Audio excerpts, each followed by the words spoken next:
England are into the final of the Euros. Back to back Euro के final England के लिए। I mean वो care about being beautiful कि beautiful football क्या है। At the moment somehow England are being productive when it matter the most. Somehow ये England की team keeps on finding the ways, keeps on coming back into the games और knockout tournament जीतने के लिए। तुम्हें यही चीजें चाहिए होती है।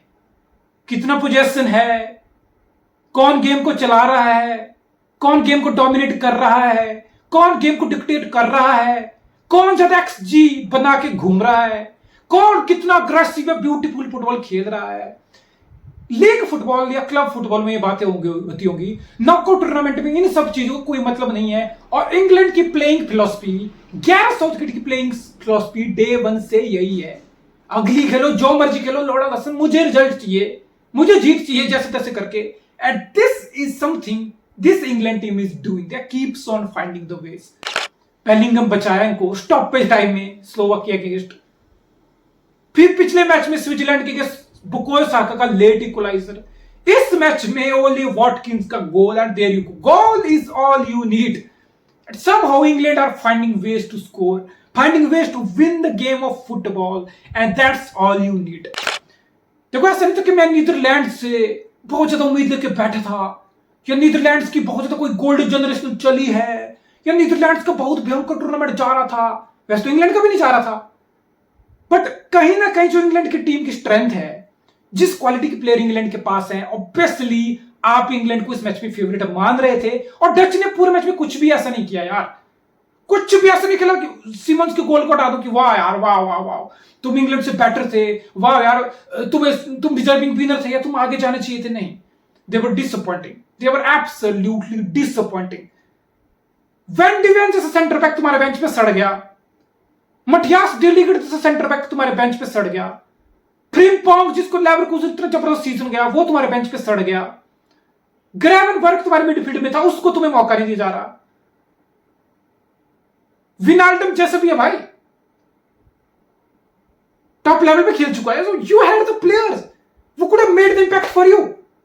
कोल पाल्मर आया, गोल सेटअप किया, ओले वाटकिंस आया, गोल स्कोर किया। और किस पोजीशन से गोल स्कोर किया भाई, किस शार्पनेस से, किस मूवमेंट से। अंगेस्ट योर सेंटर बैक जो 90 मिनट से वहीं पे खड़ा था, जिसकी टांगे जा चुकी थी। ओली वाटकिन की फ्रेश लेग थी, तुम्हारा सेंटर बैक झेल नहीं पाया, ओली वाटकिन को क्लोज डाउन नहीं कर पाया वो। वेंडी वैन सड़ गया बेंच पे, डेलीगेट सड़ गया बेंच पे। तो ये रोनाल्ड कोमन से सवाल होने चाहिए। तुम्हारे पास बेंच पे प्लेयर थे, तुम्हारे पास क्वालिटी थी, तुमने कहीं ना कहीं चीजों को अंडर यूटिलाइज किया। ऑन द अदर हैंड ये इंग्लैंड की लग्जरी है, हमें डे वन से पता है। ट्रेंट बेंच पे सड़ रहा है, वॉटकिन और कोई सरप्राइज नहीं। वॉटकिन को गोल देख के मैं 1% भी सरप्राइज नहीं हुआ है। एस्टन विला के लिए प्रीमियर लीग में the kind off season he has had, the kind of goals he has scored, is quality. और जिस बंदे का भी फॉर्म लगी होती है ना, वो उसके पास केन से ज्यादा शार्पनेस दिखी, उसके रन ज्यादा थ्रेटनिंग लग रहे थे आते ही स्ट्रेट अवे वॉटकिंस के 10 मिनट के अंदर। तो आप समझ सकते हो कि वॉटकिंस किस लेवल की फॉर्म पे है और इंग्लैंड के पास कितनी लग्जरी है। बेंच पे ऐसे ऐसे वर्ल्ड बीटर बैठे हुए हैं। So that's England luxury. अब बात करता हूं पेनल्टी की। देखो मेरे हिसाब से यह पेनल्टी बिल्कुल नहीं थी। देखो पहली बात तो both player went for the ball, Harry Kane हो, डमफ्रीज हो, दोनों बॉल को खेलने के लिए गए और फिर दोनों के फॉलो थ्रू में दोनों ने एक दूसरे को कैच किया। ध्यान से सुनना, दोनों ने फॉलो थ्रू में एक दूसरे को कैच किया। क्या डमफ्रीज ने हैरी केन को शॉट लेने से रोका? क्या डमफ्रीज ने हैरी केन को एनी पॉसिबल वे में फॉल किया कि हैरी केन को गोल स्कोरिंग अपॉर्चुनिटी या कुछ ऐसा कर दिया कि हैरी केन शॉट नहीं ले पाया? कुछ भी नहीं। So what was it? It was coming together of the two players.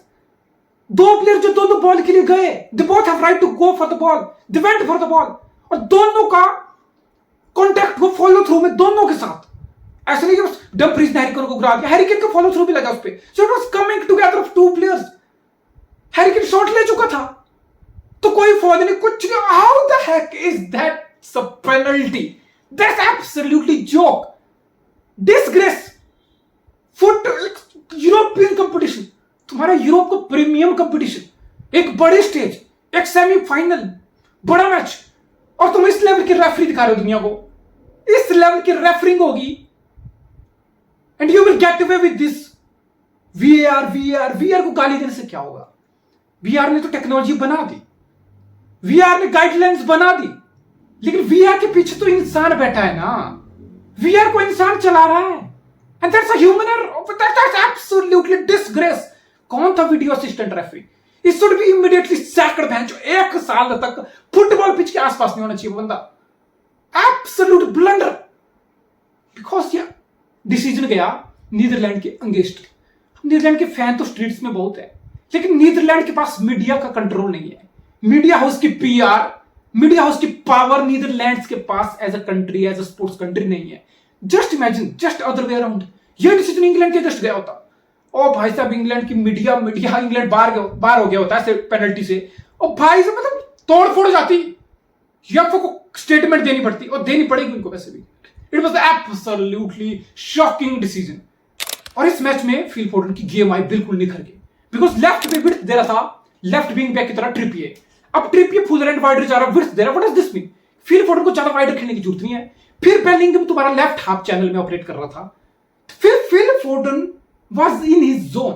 He was playing inside, in the center half spaces, behind striker, like a number 10, attacking midfielder. And that's where Phil Foden City के लिए इस साल game dominate किया है, game चलाया है, game बनाया है, गेम उड़ाया है। और कल देखा वो इनसाइड पोस्ट हो, टच लाइन क्लियरेंस हो, there was 2 occasions where Phil Foden should have scored. He was so close. और पूरे मैच में he was the most threatening player for England. Same with Bukayo Saka. पिछले 1-2 match से Bukayo Saka की game भी निखर के आ रही है, बिकॉज गिरात साउथगेट स्लो लर्नर है। अब उसको पता चल गया कि भाई मिकेल आर्टेटा साका को यूज कैसे करता है। विड्थ देखिए, एक साइड ओवरलोड क्रिएट करके फिर स्विच ऑफ प्ले करके साका को 1v1 करा दो डिफेंडर के साथ, कटिंग साइड कर लेगा, बाईलाइन से क्रॉस डाल लेगा, कटिंग साइड करके गोल भी कर लेगा। So this is Saka's game. और अब वो साका की गेम निखर के आ रही है, उसको बहुत बार विड्थ से प्ले ऑन किया जा रहा है, ओवरलोड से, स्विच ऑफ प्ले से। He is looking threatening. Phil Foden in his natural role is looking threatening inside. तो ये Gareth Southgate as a manager I think is a very lucky guy कि तुम्हारे पास ऐसे प्लेयर हैं जो तुम्हें स्टॉपेज टाइम में लेट इक्वलाइज कर करके somehow you are in the tournament and now you are in the final। तुम्हें अपनी गलतियां सुधारने के मौके मिल रहे हैं। याद करो जब यूरो के 1-2 मैच हुए थे, तो इंग्लैंड का पूरा ही कैंपेन यूरो का पेनफुल था, पेनफुल वॉच। कल का मैच फिर भी काफी हद तक अच्छा था, देखने लायक था। तो एक स्टेटमेंट आई थी गैरेथ साउथगेट की कि हमें मिडफील्ड में सॉल्यूशन नहीं मिल रहे, हमारे पास कैल्विन फिलिप्स का रिप्लेसमेंट नहीं है। And that was shocking statement. Calvin Phillips को लगा होगा यार सिटी मुझे मिस नहीं कर रही, मैं सिटी से वेस्ट हैम गया, वेस्ट हैम मुझे मिस नहीं कर रहा, मुझे इंग्लैंड की नेशनल टीम मिस कर रही है, कोच मिस कर रहा है in the middle of a tournament. तो ये गैरेथ साउथगेट के कोचिंग क्रेडेंशियल है। और बोल रहा था कि मिडफील्ड में सॉल्यूशन नहीं मिल रहे। क्यों नहीं मिल रहे भाई? एरिक टेन हैग को भी मेनू को खिला के एफए कप सिटी के सामने जीता ना। लुक एट कोबी मेनू, he was your answer from the day one. तुम उसको ट्रस्ट नहीं कर पाए, तुम ट्रस्ट किया उसको जब तुम्हारे पास कोई सॉल्यूशन खत्म हो गए, जब तुम टाको भी मिडफील्ड में यूज कर लिया एंड ऑल, तुम्हारे पास कोई चॉइस नहीं थी, तब तुम कोबी मेनू को उतारे। लुक एट हिम भाई, कोबी मेनू व्हाट अ गाय भाई। मुझे इस बंदे में ना 19 साल का तो यकीन नहीं होता, मुझे इसमें कांटे वाले ग्लिम्स दिखते हैं। You know, box to box midfielder जो कि ड्रॉप डीप करके बिल्डअप भी कराता है, जो फाइनल थर्ड मिनट बॉल होकर लिंकअप भी कराता है, जो बॉल पे काफी काम दिखता है 19 साल की उम्र में, काफी कंपोजर दिखता है बॉल पे। और फिर पासिंग का कितना जबरदस्त प्रिसीजन है, और कितना स्मार्ट बंदा, तो street smart kind of stuff कि कब किस पोजीशन पाना है, कब होल्ड करना है, कब पास करना है, कब आगे जाना है। वाह यार, 19 साल की उम्र में इतनी कामनेस, इतना ब्रेन वाली गेम है ना उस बंदे की।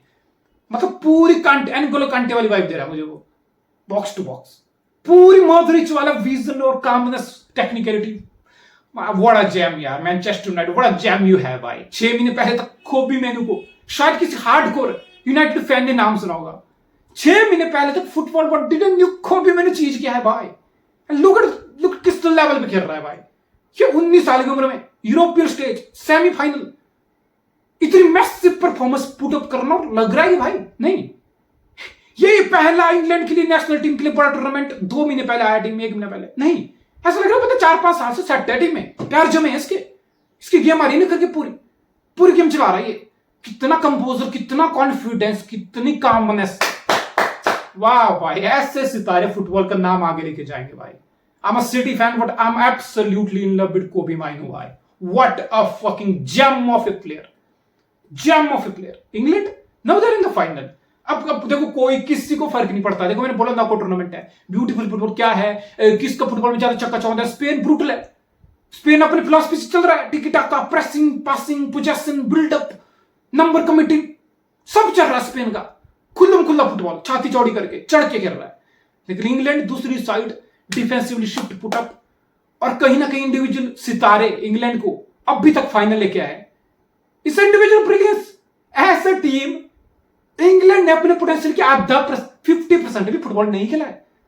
कभी बेलिंगम की ब्रिलियंस, कभी साका की इंडिविजुअल ब्रिलियंस, तो कलवर्टिन की ब्रिलियंस और रेफरी की ब्रिलियंस। सो क्लियरली अगर तुम बोलोगे ना, अगर फेवरेट एंड ऑल, तो क्लियरली स्पेन फेवरेट है।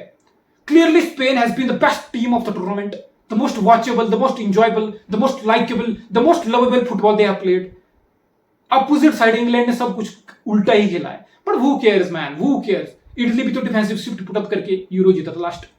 तो ये सब बातें फालतू की हैं। यहां से एक मैच है जिसके हाथ में ट्रॉफी आएगी, that's it, that's it. Loser को कोई रिकमेंड नहीं करता, लूजर को कोई अप्रिशिएट या प्रेज नहीं करता, लूजर के किस्से नहीं सुनाए जाते, लूजर की मिसाल नहीं दी जाती, लूजर्स को याद नहीं रखा जाता।